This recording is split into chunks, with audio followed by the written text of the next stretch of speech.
hello everyone আজিৰ এই ভিডিঅ'টোত সকলোকে স্বাগতম জনাইছো লাষ্ট এক মাহ দেৰ মাহ ভিডিঅ' দিয়া নাই বা কোনো হেল্প কৰা নাছিলো কোনো স্কুটি ডিস্ট্ৰিবিউশন বা ইশানুদৰ তো মোৰ কন্ডিশনটো বহুত বেয়া তথাপিও ভাবিলো যিমান দিন আছো মানে হেল্প কৰিম তো আজি কথা পাতিম টোটালি ইশানুদৰ কাৰণে ইশানুদৰ যিখিনি মানে গুড নিউজ আছে বেড নিউজ আছে কিবা কিবি আছে সেইখিনি বহুতে হাবাত্ৰিকাই আছে দাদা মই এপ্লাই কৰিম নে নাই মই এপ্লাই কৰিম নে নাই তো যিসকলে ইশানুদয় এপ্লাই কৰিবা সেইসকলে ভালকৈ শুনিবা বহুত দিন পিছত আহিছো মানে বহুত কেইটা ইনফৰমেশ্যন আছে তো মই জাস্ট নৰ্মেল ইনফৰমেশ্যনবোৰ তোমালোকৰ মানে মোৰ থ্ৰু দি বা ভিডিঅ' থ্ৰু দি তোমালোকক দিব খোজো সেইখিনিয়ে তো ভিডিঅ'টো ভাল লাগিলে লাইক শ্বেয়াৰ কৰিবা সাবস্ক্ৰাইব কৰি ৰাখিবা তো আৰম্ভ কৰিছো ইশানুদয় স্কলাৰশিপটো কোনে পায় ফাৰ্স্ট অফ অল এইবাৰ যিসকলে এটো মই কনফিউজন দূৰ কৰি দিছো এইবাৰ যিসকলে এইচএছ পাস কৰিছা 2024 ত এইচএছ পাস কৰি ডিগ্ৰীত নাম লগাইছা হিসকলে ইশানুদয় পাব মানে তোমালোকে এডমিশন ড্ৰপ যদি দিছা বা কোচিং কৰি আছা তোমালোকে ইশানুদয় নোপোৱা তোমালোকে এপ্লাই কৰিব নোৱাৰা নৰ্মেল কথা তোমালোকে কোনোবা কলেজত এডমিশন ল'ব লাগিব আৰু এই যোৱাবাৰ যেটো কাট অফ গৈছে মই কাট অফটো কৈ দিছো জেনাৰেল 83 পইণ্ট সামথিং মানে পাৰ্সেন্ট গৈছে 83 লাষ্ট কাট অফ জেনাৰেলৰ যিখিনি গৈছে ভালকে শুনিবা কাট অফখিনি এইবাৰ কম জেনাৰেল মানে জেনাৰেলৰ যেটো পাৰ্সেন্ট 73 পইণ্ট সৰি 73 পইণ্ট মই আগেন কৈছো কিবা 83 কৈছো নেকি 73 পইণ্ট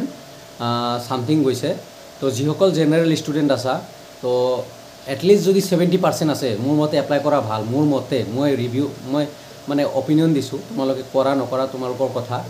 বাট যিসকল লৰা ছোৱালী এটলিষ্ট মানে মিনিমাম 70% প্লাস আছে 70% আছে বা 70+% আছে 70 তকৈ বেছি বা 70 বা 70 তকৈ বেছি যিকোনো হ'ব পাৰে সেইসকলে এপ্লাই কৰা আৰু ওবিসি যদি আছা ওবিসি যদি আছা 60% যদি আছে এটলিষ্ট তোমালোকে এপ্লাই কৰা 65 ওবিসি 65 যদি আছে এপ্লাই কৰা তো ভালকে কৈছো মানে মোৰ কিবা মিস্টেক হ'ব পাৰে নাম্বাৰটো কোৱাতে যদি জেনাৰেল আছা 70% প্লাস আছে যদি তোমাৰ পাৰ্সেন্টেজ 12% দেন তুমি এপ্লাই কৰা যদি ওবিসি আছা 65% প্লাস আছে যদি তুমি এপ্লাই কৰা এন্ড এসটি এসসি যিসকল ষ্টুডেন্ট আছা এটলিষ্ট যদি 60% আছে যদি 60 তকৈ প্লাস পার্সেন্টেজ আছে 60 বা তাতকে বেছি তোমালোকে এপ্লাই কৰি থোৱা তাতকৈ বেছি হ'ব পাৰে 90 হ'ব পাৰে তোমাৰ পাৰ্সেন্টেজ বা মানে এসটি এসসিৰ কাৰণে 60 প্লাস মানে 60 পৰা 100 ৰ ভিতৰত ওবিসিৰ কাৰণে 65 ৰ পৰা 100 ৰ ভিতৰত যিকোনো এটা পাৰ্সেন্ট তোমাৰ হ'ব বা জেনাৰেলৰ 70 পৰা 100 ৰ তো এইখিনি মোৰ ভিউ আছিল লাষ্ট ইয়াৰৰ কাট অফ চাই তো লাষ্ট ইয়াৰ কাট অফ জেনাৰেলৰ 73 গৈছে বাকি ভেৰিয়েশন কৰিছে এটো তো আৰু তোমালোকৰ গুড নিউজ আৰু এটা আছিল যে তোমালোকক এতিয়া মানে আগতে 54000 দি আছিল বাট লাষ্ট ইয়াৰ পৰা কি কৰিছে 80000 দিছে যিসকল নৰ্মেল গ্ৰেজুৱেচন কৰি আছা সেইসকলক 80000 দিছে আৰু দিব এগেইন দিব 80000 কৰি এতিয়া 54 হলনি 84 হৈছে 80 হৈছে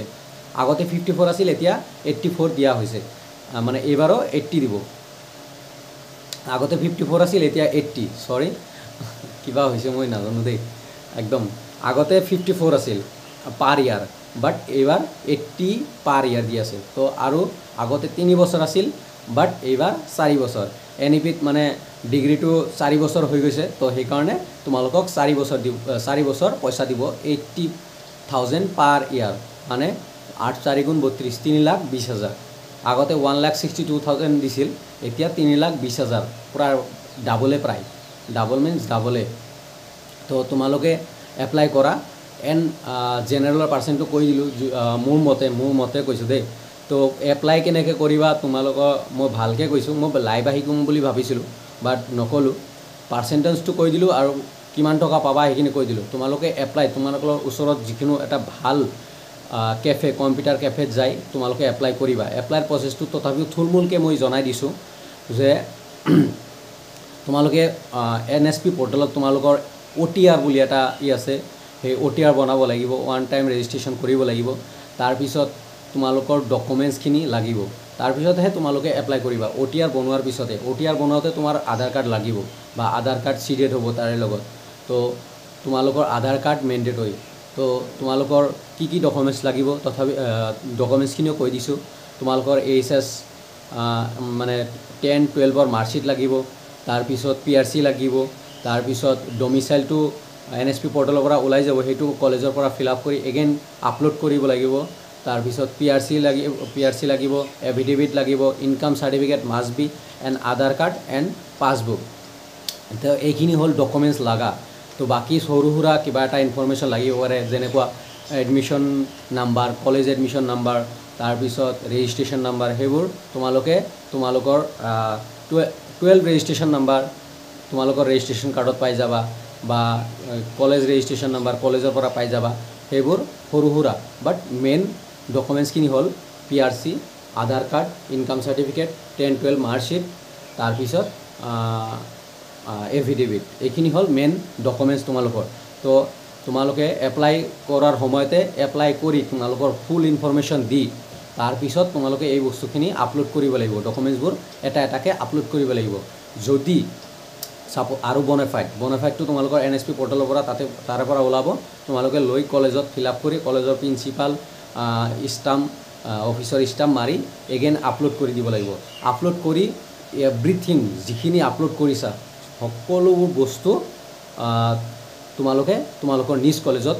সাবমিট কৰি দিব লাগিব যাতে ভেৰিফাই কৰে কলেজে ভেৰিফাই কৰে তোমালোকে হয় নে নাই ষ্টুডেণ্ট তাৰপিছত কলেজ যদি ভেৰিফাই কৰি কিবা এটা ভুল পায় তোমালোকক জনাব যে এইটো ভুল হৈছে এগেইন তোমালোকে সেইটো কাৰেকশ্যনৰ কাৰণে সময় পাবা তো এইখিনি আছিল প্ৰচেছ তেতিয়া কাৰেকশ্যন কৰি ল'ব পাৰিবা তো লাইভ আহিম বুলি আশা মানে কৈছিলোঁ তো বাট আহিব নোৱাৰিলোঁ কিবা এটা কাৰণত বা নাহো আজি তো মানে মোৰ কণ্ডিশ্যন অনেষ্টলি কৈছোঁ বেয়া বহুত বেয়া এক্সিডেণ্ট হ'ল কিবা কিবি হ'ল আৰু তো এইখিনিয়ে তো যিসকলে ঈশানোদয় কৰিবা তোমালোকে ভাল কেফে এখনত যাবা আৰু লাষ্ট ইয়াৰৰ কাট অফ মই কৈ দিছোঁ সেইখিনি ভালকৈ শুনি ল'বা এগেইন কৈছোঁ যিসকল জেনেৰেল ষ্টুডেণ্ট আছা যদি 70% আছে তুমি এপ্লাই কৰা যিসকল OBC আছা 60% যদি পাৰ্চেণ্ট আছে 60% প্লাছ পাৰ্চেণ্টেজ যদি আছে এপ্লাই কৰা ST আৰু SC যদি আছা যদি 60% আছে তুমি ঈশানোদয় এপ্লাই কৰা আৰু এইখিনি পাৰ্চেণ্ট যদি কেটেগৰী ৱাইজ নাই দেন তোমালোকৰ কাৰণে OBC আছে জেনেৰেলৰ কাৰণে মাইনৰিটি আছে তাৰপিছত STৰ কাৰণে ST স্পেচিয়েল স্কলাৰশ্বিপ আছে SCৰ কাৰণে SC স্পেচিয়েল স্কলাৰশ্বিপ আছে সেইবোৰ কৰিব পাৰা সেইবোৰ মানে NSP পৰ্টেলতে আছে তো ডকুমেণ্টছবোৰ সেই সেম লাগিব কিছুমান কেইটামান ডকুমেণ্টছ নালাগে কেইটামান লাগিব তো তোমালোকে কিন্তু এপ্লাই কৰিবা NSP পৰ্টেলত NSP পৰ্টেলৰ আণ্ডাৰত এটাই আৰু NSP পৰ্টেলৰ লগত কোনো অসমৰ কোনো লিংক নাই টেনশ্যন ল'ব নালাগে স্কুটিৰ কোনো লগত কোনো লিংক নাই নিযুত মইনাৰ লগত কোনো লিংক নাই ঈশানোদয়ৰ লগত নিযুত মইনা বা স্কুটিৰ কোনো লিংক নাই মনত ৰাখিবা এইটো সদায় মনত ৰাখিবা যিসকলে কমেণ্ট কৰিছা যে ঈশানোদয় পালে বা নিযুত মইনা পালে ঈশানোদয় পামনে কোনো লিংক নাই কোনো মানে সম্পৰ্ক নাই টেনশ্যন ল'ব নালাগে তোমালোকে বহুত পাবা নিযুত মইনা কৰিছা নিযুত মইনাও পাবা দেন ঈশানোদয় কৰিছা ঈশানোদয় পাবা আৰু যদি ল'ৰা হয় স্কুটিও পাবা যদি স্কুটি পাব লগা থাকে এণ্ড ঈশানোদয় পাবা তো এইখিনি আছিল ভিডিঅ' যিখিনি ইনফৰমেশ্যন দিব লগা আছিল অলপকৈ দি আছোঁ তো এদিন দুই এদিনতে লাইভ আহি তোমালোকৰ লগত ইণ্টাৰেকশ্যন কৰিম হোপ তোমালোকে জইন হ'বা তো তোমালোকে চেনেলটো ছাবস্ক্ৰাইব কৰি ৰাখিবা আৰু ডকুমেণ্টছবোৰ কি লাগে মই জনাই দিছোঁ ভালকৈ শুনি ল'বা দেই আৰু যদি কিবা কনফিউজন থাকে প্লিজ কমেণ্টত জনাবা মই ট্ৰাই কৰিম তোমালোকক হেল্প কৰাৰ তো থেংক ইউ